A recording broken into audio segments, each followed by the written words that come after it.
écoutez l'émission Apprendre à vivre heureux avec vos animateurs Estelle Borgia et Sébastien Caron. Bonsoir tout le monde, vous êtes à votre émission Apprendre à vivre heureux. Bonsoir Sébastien. Bonsoir Estelle. Comment vas-tu Sébastien? Merveilleusement bien, et toi? Moi, ça va très bien. Alors, comme toujours, je pense que le travail sur la gestion des émotions, c'est à tous les jours qu'on doit le faire, hein? Absolument. Alors, ce soir, nous avons la chance d'avoir et avec plaisir de recevoir Marie-Josée Boucher, qui est coach de vie et directrice adjointe de l'Académie Excel Coaching. Bon, merci Sébastien. Bonsoir Marie-Jo. Bonsoir Estelle. Allô Sébastien. On peut t'appeler Marie-Jo. Absolument. Ou Marie-Josée, qu'est-ce que tu préfères? Marie-Jo, ça me convient. Marie-Jo, bravo. Alors, Marie-Jo, toi, tu es depuis près de 10 ans dans le domaine du coaching. Quel est ton parcours, en fait, pour devenir un coach de vie? Ben en fait, moi j'ai fait des formations étant plus jeune et puis mon désir étant d'aider. Je me suis éloignée un petit peu du parcours de la relation d'aide pendant un temps, mais donc d'aider les gens m'a aidé à m'enligner vers ce que je voulais faire. Donc une formation en gérontologie quand j'étais plus jeune pour ensuite être dans un tout autre domaine et revenir à ma passion en faisant une formation en coaching de vie spécialisée dans l'approche émotivo-rationnelle. Donc c'est mes formations que j'ai faites et j'ai une formation en hypnose aussi. Je poursuis toujours les formations, toujours dans le but de me perfectionner. Puis, avec tout ça, je fais du travail clinique dans ma région à moi. Je fais des conférences et puis j'enseigne aussi la relation d'aide d'une manière très passionnée. J'adore ça. Oui, justement, j'allais dire, t'as de l'air vraiment d'une fille super passionnée. Écoute, on va aller à la pause puis après, on va parler un peu plus du travail en coaching. Tout de suite après la pause, on abordera le sujet du travail en coaching. On revient tout de suite. Encore plus présent dans Masquinongé. 103.1. Alors, nous sommes revenus de la pause musicale. Alors, nous sommes toujours avec Marie-Josée Boucher, qui est directrice de l'Académie Excel Coaching, mais aussi coach de vie. Marie-Josée, nous aimerions vraiment savoir en quoi consiste ton travail en coaching. Oui, tout d'abord, le travail de coaching, c'est sûr qu'il faut être clair sur le fait que on n'est pas psychothérapeute, ni psychologue, ni psychiatre, ni médecin. Notre but est plutôt d'aider, d'accompagner, d'assister les gens dans un cheminement personnel, les aider à avoir une vie plus épanouie, trouver un équilibre entre la tête et le cœur par différentes façons, différentes techniques. C'est un peu d'enseigner à nos clients comment mieux gérer leurs émotions, comment avoir une vie plus épanouie et se sentir bien en général. D'accord. Ça va bien dans le thème d'apprendre à vivre heureux. Dans le fond, tu aides les gens à apprendre à vivre heureux. Absolument, étant l'objectif de vie de pas mal tout le monde à être heureux. Oui. C'est pas facile parce que quand on dit apprendre à vivre heureux, bien souvent, on en a déjà parlé dans d'autres capsules, dans d'autres émissions, pardon. On a parlé que les gens ont tendance à vouloir être heureux dans l'achat des biens, dans la possession, mais dans la spécificité de ton travail, c'est pas apprendre à acheter des choses, là. Non, c'est plutôt apprendre à être bien dans le moment présent, être conscient de ce qu'on vit, être à l'écoute aussi, puis s'observer pour mieux pouvoir avancer dans sa vie dans un mode de vie plus sain, plus heureux. Donc, un développement humain, développement personnel, puis comprendre l'intelligence du cœur. D'accord. Mais il y en a toutes sortes là, de coaching quand on parle... Je peux-tu intervenir une seconde? Oui. L'intelligence du cœur, tu veux nous dire quoi? Être à l'écoute de nos émotions, être à l'écoute de ce qui se passe en dedans de soi pour pouvoir mieux avancer dans notre quotidien. Merveilleux. En équilibre avec la tête, évidemment. Parce qu'on parle aussi beaucoup dans le travail que tu fais en coaching, tu me parles d'enseigner, mais t'enseignes quoi précisément? J'enseigne en fait la relation d'aide comme telle à l'académie, mais avec mes clients, j'enseigne des techniques, j'enseigne des façons d'aller s'écouter, effectivement, comment prendre conscience de soi. J'enseigne aussi aux clients des plus ceux qui sont plutôt rationnels, on a des outils de travail aussi qu'on peut les aider, qui peuvent s'accompagner eux-mêmes aussi. Le but c'est pas qu'ils dépendent de quelqu'un, mais qu'ils soient capables de prendre en charge leurs propres émotions puis leurs propres idées afin de mieux s'avancer dans leur vie. Ouais. Alors ce que je comprends, c'est que t'amènes les gens à l'autonomie plus que de devenir dépendant du coach. Absolument. Une autonomie émotive. Oui, émotive, dans un équilibre entre la tête et le cœur, effectivement. Alors, tu me dis, tu accompagnes, tu enseignes des techniques aux clients d'être capable de prendre leur vie émotionnelle en main. Y a-t-il des façons que tu pourrais nous expliquer, parce que nos auditeurs là n'ont peut-être pas été consultés un coach. Comment ça se passe quand tu arrives en coaching avec toi là? Moi, je suis une nouvelle cliente, je suis avec toi en coaching. Comment ça pourrait bien se passer d'être en contact avec toi pour la première relation d'aide là? Ben, dans une première rencontre, c'est sûr qu'il y a tout le côté un petit peu plus technique d'ouverture de dossier, savoir aussi qu'est-ce que la personne vient chercher, c'est quoi son objectif à atteindre, déterminer avec elle si l'objectif elle est réaliste, donc qu'est-ce qui est réaliste, qu'est-ce qui est pas réaliste dans le temps, puis dans ses capacités aussi, pour évaluer avec elle un peu vers où on va s'en aller, puis quel outil on va utiliser, puis comment déterminer un objectif, comme je disais, qui est réaliste. Ensuite, ben ça va être beaucoup dans le terme coaching. Ce que j'aime, c'est qu'il y a cet échange-là avec le client. Donc oui, il y a de l'écoute, mais il y a aussi de l'échange avec le client pour l'accompagner. Vraiment, j'aime le terme accompagner, pour l'aider dans son cheminement pas à pas à aller vers l'atteinte de son objectif. Donc c'est vraiment un travail d'équipe. Dans le coaching, c'est vraiment un travail d'équipe ensemble qu'on peut échanger, puis déterminer au fur et à mesure. Dans le fond, c'est un peu comme voguer avec elle, fait au fur et à mesure avec la personne. Réévaluer les à chaque oui, parce qu'il n'y a pas personne qui va évoluer de la même manière, effectivement, puis il n'y a pas personne qui va avoir les mêmes objectifs. Fait que c'est jamais pareil d'une rencontre à l'autre. Tu pourrais-tu me donner, donne-moi un exemple d'objectif que le client pourrait arriver à ton bureau. Qu'est-ce qui pourrait te signaler comme désir ou comme attente là, avec toi pour faire du coaching? Ce serait quoi comme exemple? Ben, souvent, les gens vont venir avec soit un problème technique ou soit un problème émotif. OK. Qu'est-ce que tu veux dire par problème technique? Ben, problème technique, je veux changer de travail, puis ça marche pas, puis je sais pas comment. Donc là, on va plutôt aller travailler avec d'abord, on va voir s'il y a une émotion en dessous de ça qui l'empêche d'avancer, mais on va aller travailler avec un plan d'action, avec des outils comme ça, plus concrets. Maintenant, un problème émotif, ben, c'est quelqu'un qui vient en disant, ben, j'ai pas beaucoup confiance en moi, je vis de l'inquiétude, je stresse, j'ai de la difficulté à gérer tout ça. Donc là, ça, un problème émotif, à ce moment-là, on va aller l'accompagner sur qu'est-ce qui se passe en dedans de toi quand tu vis ça. Il y a des symptômes physiques, il y a des symptômes reliés aux idées qu'elle entretient. Donc, on va aller recadrer tout ça pour l'aider à mieux gérer ces émotions-là. Ça arrive-tu des fois que le client arrive dans ton bureau puis tu te rends compte là, que le client, c'est pas le genre de client que tu peux aider? C'est quoi le client que tu pourrais pas aider, toi? Ben, un client que je peux pas aider, c'est un client qui arrive en disant, par exemple, j'ai des symptômes dépressifs. Ben, ma première chose, évidemment, c'est d'aller valider s'il a consulté un médecin, s'il y a eu un diagnostic. Si c'est pas le cas, c'est sûr que je dois le référer. Parce que mon travail, c'est pas de diagnostiquer ni d'évaluer psychologiquement. C'est d'accompagner dans la gestion des émotions. Après coup, en lien avec tout ça, oui, ça peut être possible l'accompagnement, mais ça, c'est un client que je peux pas aider. Mais il peut arriver dans ton bureau et déjà avoir des symptômes que tu identifies ou des comportements ou ce qu'il dit de ce qu'il vit. Tu dis, hop, je soupçonne que c'est pas le genre de client que je peux aider. Absolument. Okay. À ce moment-là, je vais le référer, je vais lui conseiller fortement d'aller consulter son médecin, puis d'avoir un suivi psychologique aussi. OK.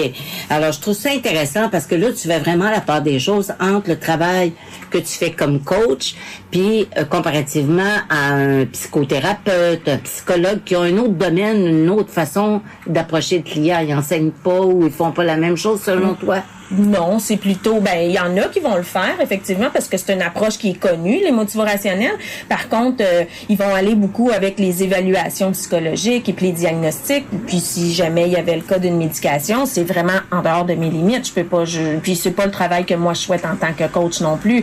Moi, j'aime le travail d'équipe, échanger, puis donner des outils, un soutien, puis un accompagnement. Donc, non, c'est clair que qu'on va référer à ce moment-là. Et c'est très bien enseigné dans les écoles aussi. OK. Tu me disais, c'est une approche reconnue parce que tu parles de l'approche émotivo-rationnelle, là, l'apprentissage de ton coaching fait partie de ce système-là, le coaching de vie dans l'approche émotivo-rationnelle. Elle est aussi reconnue au niveau de l'ordre des psychologues comme approche. C'est une approche qui peut être utilisée effectivement par les psychologues, mais là je suis pas psychologue, fait que je peux pas vous dire ce qui se passe dans leur bureau à ce moment-là, mais c'est une approche qui est reconnue, qui est enseignée et puis qui est très aidante depuis très longtemps. Dans le monde de la relation d'aide.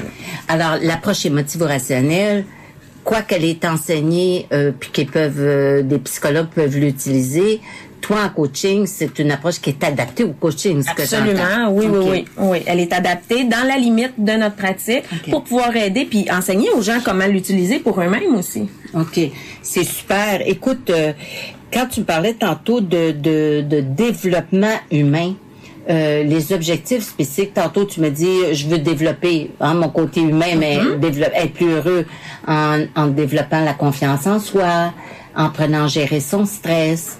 Une personne qui arrive, qui a un problème technique, tu disais, exemple, chercher un emploi, mais c'est pareil aussi avec des enfants, des parents qui ont des difficultés avec les enfants. Il y a d'autres... Oui, en fait, on peut aider les gens de tout âge, dans le fond, parce que les techniques sont adaptées à l'âge de la personne aussi et à sa façon d'être. Donc, oui, on peut accompagner des enfants, des parents, des familles, tant des personnes âgées que des adolescents. Donc, c'est ouvert à tout le monde. C'est une façon de vivre, en fait, qu'on enseigne. La différence, c'est la façon de le communiquer. Absolument. Avec un enfant ou avec un adulte.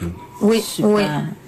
En tout cas, je vois là ta capacité puis ton intérêt d'aider les gens.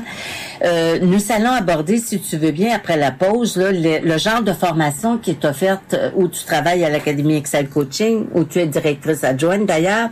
On abordera le thème de les formations à l'Académie après la pause. Parfait.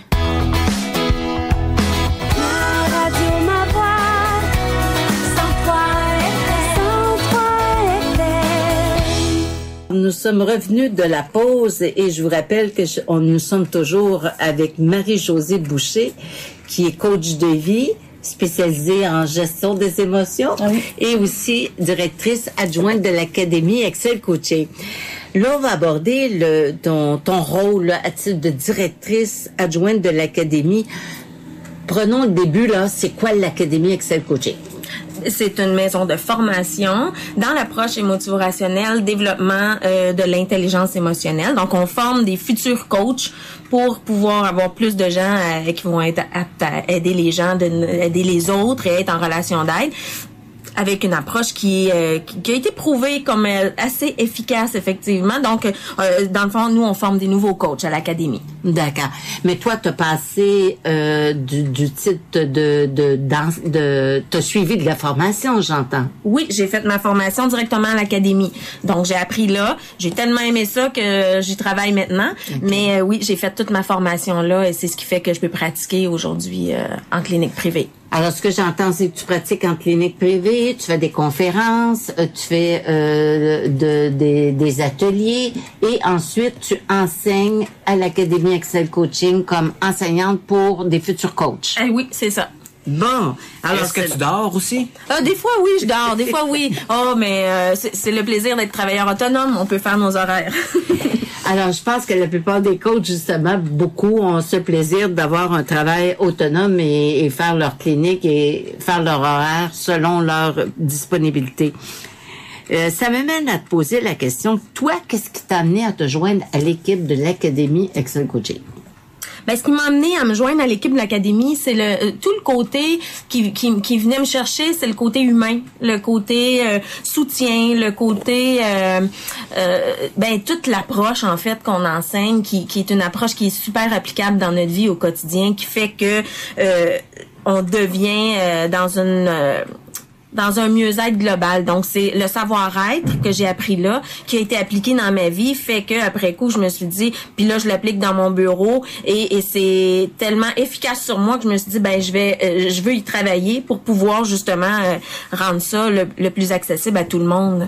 OK.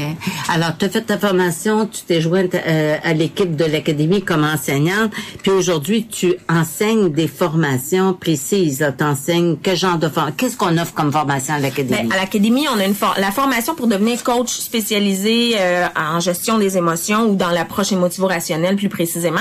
C'est une formation qui se donne sur 2 ans. Donc, la première année, on est sur puis je vais plus en parler tout à l'heure, qu'est-ce qui est exactement le cheminement.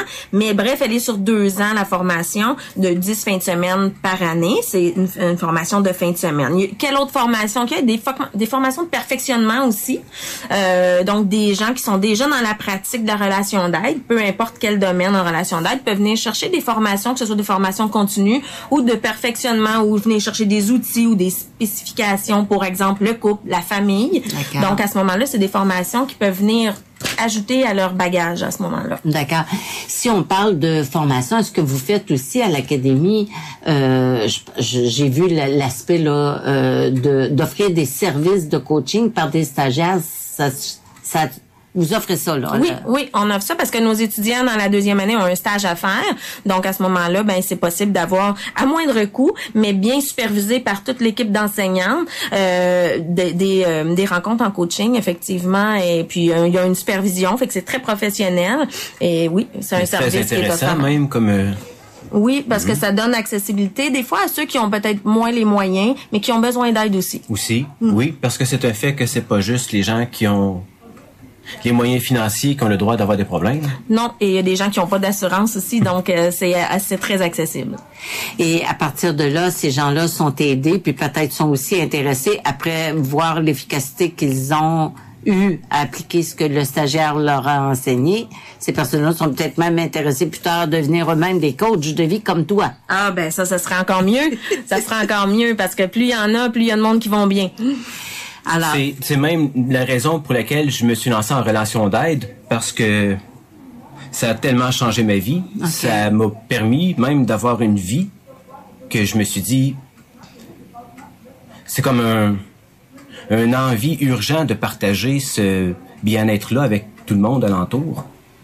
Je pense que c'est la plupart des coachs, quand on veut devenir un coach de vie au départ, ou qu'on veut se lancer dans la relation d'aide, c'est que les gens cherchent vraiment à se retrouver, à trouver des moyens pour mieux se comprendre.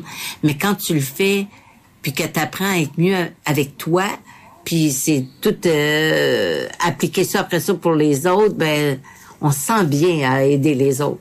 Oui, puis quand ça fonctionne sur soi, ben ce qu'on veut, c'est le partager, puis que les gens se sentent, ben on le sait qu'on va mieux, fait qu'on veut que les gens se sentent comme ça aussi. OK. Alors si on regarde là, on verra un petit peu plus tard après la pause là comment on peut devenir coach, qui peut devenir coach de vie, et on va pouvoir en discuter après la pause. Merci. Je suis tellement heureuse de t'avoir ici avec nous aujourd'hui. Merci beaucoup. C'est un plaisir pour moi aussi. On se retrouve après la pause.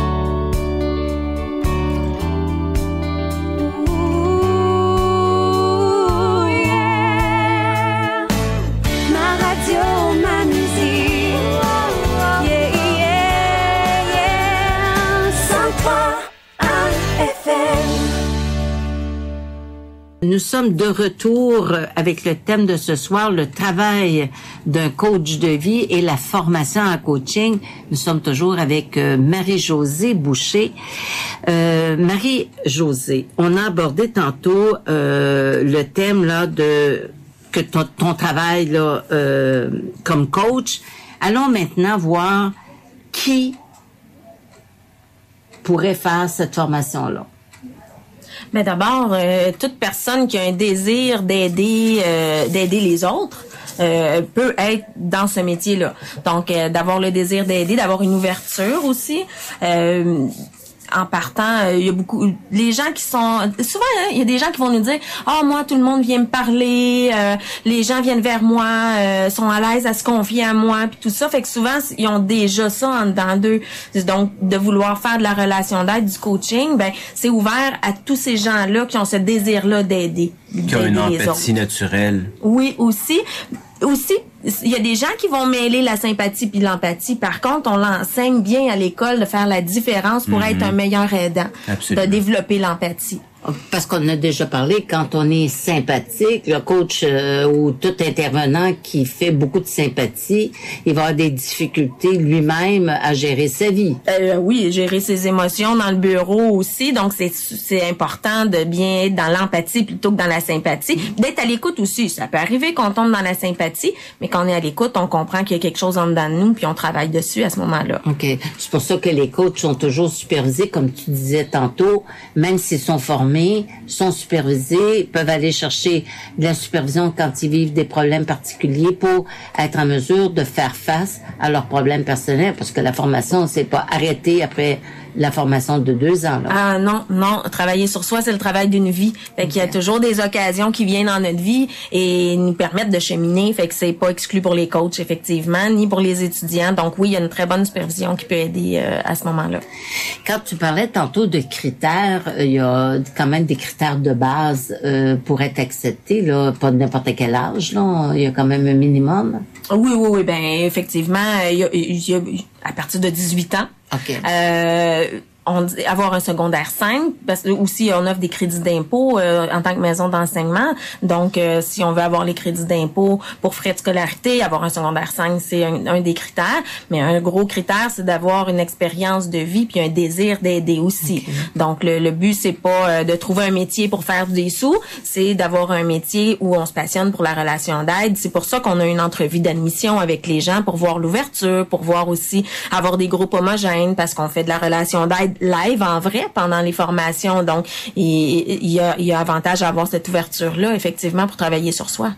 La fourchette de la clientèle, tu peux me parler à peu près quel genre de clients vous avez? Comme de quel âge à quel âge, femmes, hommes, c'est quoi votre moyenne? On a de tout âge, mais beaucoup dans, je dirais, entre 35 et 55 ans, mais on a eu des étudiants plus jeunes, puis on a des étudiants plus vieux aussi, parce qu'il y a des gens qui le font pour un cheminement personnel ou pour deuxième carrière ou à la retraite ou parce que justement... que ça les aide dans leur carrière, c'est comme un outil connexe qui leur aide. Oui, parce qu'il y a des gens qui travaillent auprès du public. Il y a des gens qui travaillent dans des entreprises qui viennent faire une formation aussi parce qu'ils veulent développer le volet ressources humaines. On a des infirmières qui veulent être avec des plus près des clients, avoir une meilleure écoute, une meilleure et apprendre justement à pas être sympathique là, dans des métiers comme être infirmière, qui sont souvent confrontés plutôt à la souffrance.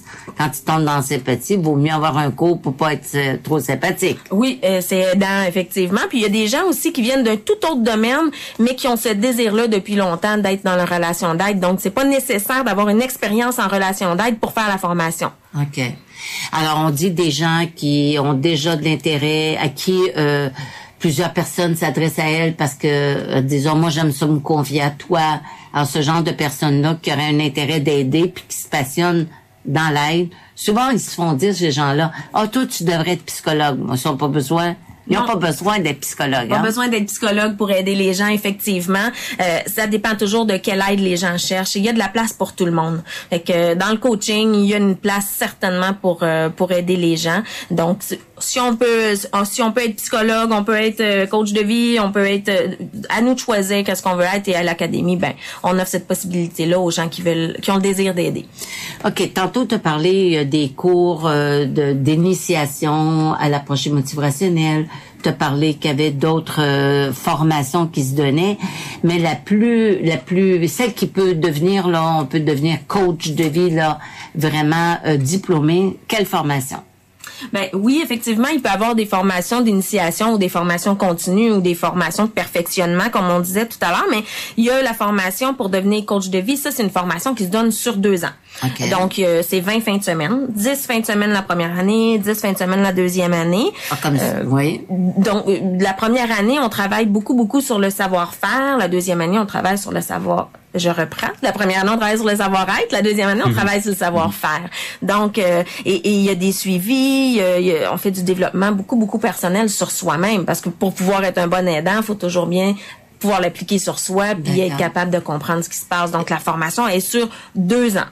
OK. Quand tu me parles première année, développer le savoir-être, ça comprend l'application de l'approche dans leur propre vie. Oui, il y a des attitudes de base pour être en relation d'aide et puis on apprend à les développer. On les a en soi, mais on apprend à les développer davantage dans la première année. Fait que c'est un cheminement personnel pendant la première année pour pouvoir, dans la deuxième année, apprendre les techniques de relation d'aide et comme on les joint au développement qu'on a fait sur soi, sur les attitudes de base, puis qu'on l'a appliqué dans notre vie pendant la première année. Ben effectivement, qu'on voit que ça marche, ben c'est beaucoup plus facile de le transmettre puis d'aider les gens par la suite. Ça permet d'être congruent entre ce qu'on dit puis ce qu'on a l'air. Effectivement. C'est difficile de dire au monde, vous pouvez être heureux si je reflète pas au minimum un certain bien-être. Oui, on développe aussi beaucoup notre authenticité dans tout ça. Donc, si on le devient, on aide d'une manière beaucoup plus naturelle aussi. Je crois. Pourrais-tu nous donner d'exemples de cours qu'on donne en première année? As-tu une idée? Ils torturent les gens. Ben, en première année, on a des cours, comme je disais, sur les attitudes de base, sur les émotions en tant que telles. Okay. Donc, il y a un cours ou à peu près un ou deux cours, en fait, une ou deux émotions par cours même qui sont enseignées pour bien comprendre tout ce qui se passe dans telle émotion, les idées qui sont entretenues et tout ça. Donc, c'est vraiment d'approfondir puis d'apprendre sur soi, parce qu'on les vit, les émotions, fait que d'aller comprendre qu'est-ce qui se passe en dedans de nous. Fait que la première année, c'est vraiment beaucoup travailler sur les émotions, les attitudes de base, la façon d'être, mais non pas dans le but d'être thérapeute ou d'être pas aidant. Thérapeute, mais d'être aidant dans la première année, mais dans le but de l'appliquer sur soi pour devenir un meilleur gestionnaire, je dirais, de ses propres émotions. Donc, c'est axé vraiment sur ça, les cours en première année. Alors, ce que j'entends, c'est l'application de l'apprentissage. C'est quoi l'émotion? Qu'est-ce qui suscite l'émotion? C'est quoi les idées qui causent? Et travailler sur le développement là de cette habileté à gérer soi-même ses émotions en première année. Oui, parce que parce que les fins de semaine, c'est une fin de semaine par mois à peu près là, si on résume. Et entre chaque entre chaque cours, on a la chance de l'appliquer dans notre vie, de s'observer, de comprendre ce qu'on a appris dans la formation, de travailler sur ses attitudes et ses aptitudes aussi. Donc, c'est un peu comme des laboratoires à chaque mois sur soi-même. Mm-hmm. Parce que tu disais qu'il y avait de la pratique en classe. Oui, entre les élèves, mais aussi de la supervision, pas de la supervision, mais de la relation d'aide, du cheminement personnel, de l'accompagnement par les enseignants aussi. Oui. À chaque année, la première année, les gens ont 5 rencontres d'inclus dans leur formation sur du cheminement personnel. Et la deuxième année, ils ont aussi 5 rencontres, mais sur du cheminement professionnel, parce qu'ils ont un stage à faire de 20 rencontres, mais qui est supervisé entièrement avec un superviseur attitré à chaque étudiant. Et puis, donc, supervisé pour mieux les accompagner là-dedans, mais supervisé aussi pour les aider, eux, dans leurs 5 rencontres de cheminement professionnel, parce qu'ils peuvent vivre des émotions, effectivement, en suivant des clients et voir à comprendre qu'est-ce qu'ils vivent pendant ce temps-là, puis comment mieux les accompagner pour qu'ils deviennent de meilleurs aidants. Okay. Là, alors, je vais faire l'innocent un peu. Je le sais pas, là, mais entre les rencontres de fin de semaine, j'imagine que les gens ont de quoi faire chez eux pour continuer à... Oui, il y a des lectures, effectivement, parce que il y a pas que les 20 fins de semaine de cours, là. La formation offre au-delà de 1000 heures d'heures de cours. Donc, mais le reste du temps, c'est des lectures, des travaux, le stage, la supervision et des petits laboratoires en classe, mais ils ont aussi des choses sur eux à faire. D'accord. Alors, si on comprend, la formation, la première année axée sur le développement personnel. La deuxième année est axée sur le développement professionnel. Puis il y a des cours spécifiques là, dans le développement professionnel aussi. Ça serait quoi les cours qu'on donne en deuxième année? En deuxième année, c'est beaucoup sur toutes les techniques d'aide, je dirais. Donc des tableaux, des techniques de soutien, des techniques on va explorer différentes approches aussi. Il y a tout le comment je dirais ça, il y a des cours sur le contact émotionnel, il y a des cours sur des outils. Quand je dis technique, là, je dis des tableaux, des choses plus un peu, je dirais, pour les gens rationnels un petit peu plus. Fait qu'on touche à tous les volets. Il y a beaucoup d'outils, de tableaux et tout ça. On a des livres qui sont inclus aussi dans la formation. Donc, alors, on parle aussi quand on parle techniquement, on amène le futur coach à savoir comment dealer avec le client. Oui, parce qu'on a toute la formation sur éthique, déontologie, gestion de dossier, comment ouvrir un dossier, quel document qu'on met dans un dossier. Quand les étudiants ont terminé, ils peuvent ouvrir leur clinique privée et ils ont tout pour le faire. Ils ont même de la formation marketing pour comment me publiciser, comment faire tout ça. Fait que c'est vraiment une formation très, très, très complète. Quand on sort, on peut ouvrir son bureau puis être coach puis recevoir de la clientèle. Puis ce qui est intéressant, c'est qu'il y a la possibilité de poursuivre la supervision par la suite aussi pour les gens qui se disent ben moi je me sens prête, mais j'aimerais ça continuer à confirmer, puis à être supervisée, puis me sentir de plus en plus confiant dans ce que je fais. Donc c'est possible, c'est ouvert dans la formation. Écoute, ça semble complet par rapport à l'accessibilité, mais dis-moi, le support aux études puis l'accompagnement est présent chez vous? Oui, les enseignantes sont très présentes. On est auprès des élèves, que ce soit par Skype, par téléphone, en rencontre individuelle. Dans les fins de semaine de formation, les étudiants peuvent nous parler. On est ouvert, on est là pour eux. Même après la formation, ils demeurent disponibles. L'académie demeure disponible aux étudiants qui ont fait leur formation pour du soutien, pour de l'accompagnement, mais aussi pour des formations, s'il y a des nouveaux cours et tout ça. Donc, ils peuvent se mettre à jour et tout ça. On est très disponible à nos étudiants. Je le sais, je l'ai eu, ce service-là. Fait que, oui, effectivement, il y a une grande ouverture à l'école. C'est très humain. Mais ça se peut que des gens disent, après 2 ans, tu sais, moi, j'ai fait ça, je pensais d'ouvrir mon bureau, mais dans le fond, je veux juste aider mes proches. Ça arrive que des gens n'ouvrent pas nécessairement un bureau, deviennent pas un coach officiellement. Ah, bien sûr, ça leur a apporté ça.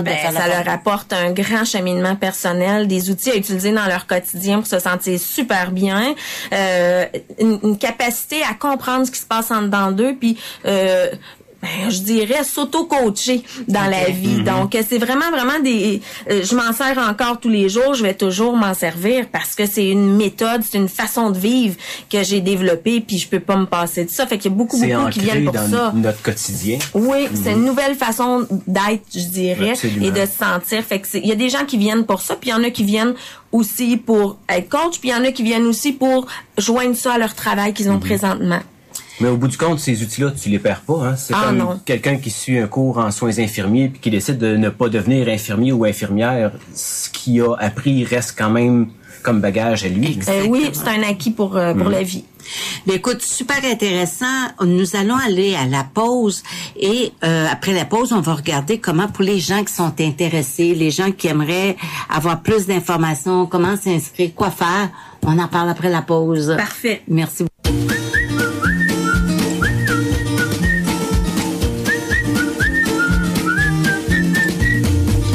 Jusqu'à 21h, vous écoutez l'émission Apprendre à vivre heureux avec vos animateurs Estelle Borgia et Sébastien Caron.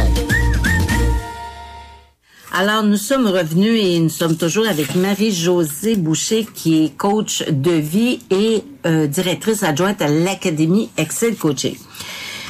La question qu'on se pose, là, peut-être que des gens qui aimeraient savoir comment avoir plus d'informations, où s'inscrire, comment faire pour s'inscrire. Est-ce que tu peux répondre à ces questions-là, Marie-Jo? Certainement, puisque c'est moi qui est responsable de ça à l'Académie. Okay. Donc, les gens peuvent me téléphoner tout d'abord, mais je vais donner les coordonnées après. Mais déjà sur le site internet, il y a beaucoup d'informations. On offre des rencontres d'informations gratuites. Alors, il arrive qu'on forme des groupes pour donner des rencontres officielles d'information, mais des fois je vais prendre rendez-vous avec quelqu'un pour aller la rencontrer ou le rencontrer afin de donner l'information aussi. Ça peut être fait par téléphone aussi. On a fait des rencontres d'information par Skype, donc il y a une grande accessibilité là si les gens veulent de l'information, mais d'emblée sur le site internet ou par téléphone, c'est pas mal la première étape à faire pour nous contacter. Puis dans ces rencontres d'information que tu dis, qu'est-ce qui se passe exactement que tu parles de quoi? À ce moment-là, on va parler de tout ce qui est offert dans la formation, plus détaillé, pour donner aux gens un bon portrait de ce qu'ils vont venir chercher. On va parler des cours, on va parler des diplômes qu'ils vont pouvoir obtenir. On va parler de l'histoire aussi, de la relation d'aide en émotivo-relationnel, que les gens savent, puissent savoir dans quoi ils s'embarquent aussi, puis puissent prendre une décision éclairée. On va parler des coûts, de toute l'information, des manuels qui sont remis, de ce qu'il faut se procurer, du stage. Donc, on détaille vraiment toute la formation. Ici, on a fait un résumé, mais dans ces rencontres-là, il y a vraiment plusieurs informations supplémentaires. Puis, les coûts de la formation, est-ce que vous répondez à ces questions-là directement? C'est-tu sur le site Internet? Oui, les coûts sont sur le site internet. Vous pouvez, on peut en discuter aussi. On donne par téléphone, donc il n'y a rien de caché. C'est déductible, comme je dis, des frais de l'impôt en tant que dans les frais de scolarité. Donc, mais oui, c'est une information que les gens peuvent avoir facilement. D'accord. Si on regarde par rapport à tu parlais tantôt des rencontres d'information, tu peux te donner par téléphone, d'informations, tu peux rencontrer les gens, tu leur remets de la documentation, tu leur expliques, tu réponds à leurs questions. Mais il y a le site Internet. Qu'est-ce que ça comprend dans le site Internet? On peut trouver quoi sur le site, là? Sur le site Internet, on peut trouver beaucoup d'informations aussi sur les cours offerts. Donc, la formation de 2 ans, les formations continues, les cours de perfectionnement. On peut voir l'équipe, on peut voir le contact, on peut voir les détails un petit peu plus des cours. On peut voir aussi l'histoire. Il y a des vidéos aussi qui sont là, des vidéos d'informations qui sont partagées sur le site. C'est vraiment une grande banque d'informations. Il y a une boutique aussi en ligne pour des livres, des microthérapies, toutes sortes de choses que les gens peuvent se procurer pour s'aider et pour aller chercher des outils supplémentaires ou encore pour la formation. Mais moi, là, si je faisais l'avocat du diable, habituellement, c'est notre ami Sébastien qui fait l'avocat du diable dans notre équipe, là. Mais si je fais l'avocat du diable, pourquoi je m'inscrirais plus à l'Académie Excel Coaching qu'une autre école de formation? Parce que Marie-Josée, elle est jolie. C'est bien gentil. Une question d'interprétation, évidemment. Pourquoi notre école? Je dirais d'emblée, j'ai tendance à dire pour tout le côté humain, pour le côté développement personnel qu'on applique dans notre vie. Parce que en soi, on va aller beaucoup travailler à développer les attitudes de base. On applique ces techniques-là dans notre vie. Pour tout le gros laboratoire humain qui est en première année pour s'aider, on apprend à l'appliquer dans notre vie, comme on disait plus tôt, et ça nous démarque de d'autres écoles. On fait pas qu'apprendre des techniques et du savoir, on développe le savoir-faire et le savoir-être beaucoup. Donc, c'est pas que des notions on va savoir que quand on vit ça, c'est ça, on l'expérimente.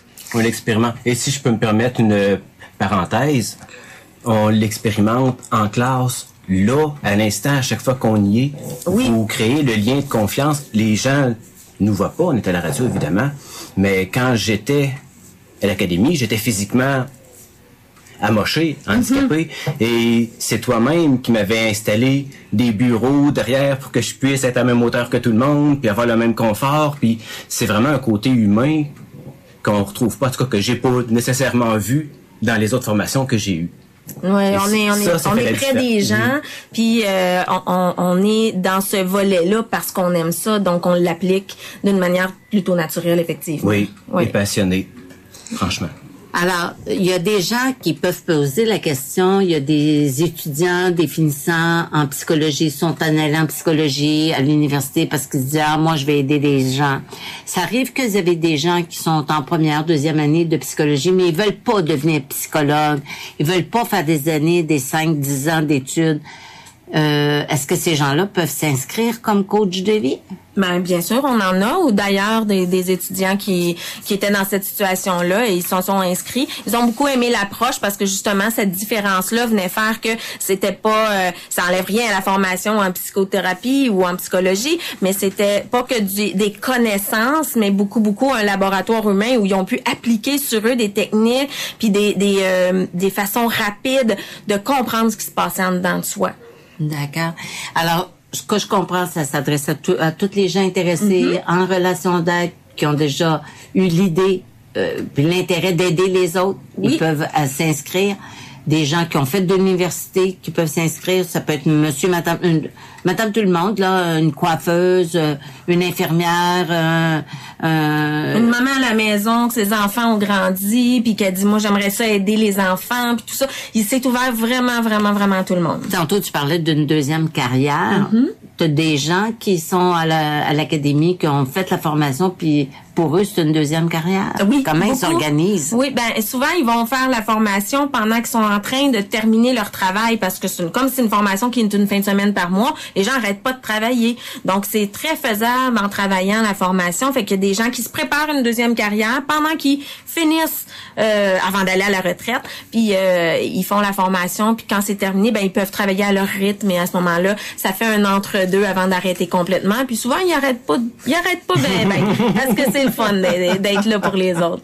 Alors, si tu pouvais nous donner maintenant le site Internet et le numéro de téléphone pour te rejoindre à l'Académie. Oui, donc le site Internet pour nous rejoindre et avoir beaucoup d'informations, c'est le www.academyexcelcoaching.com.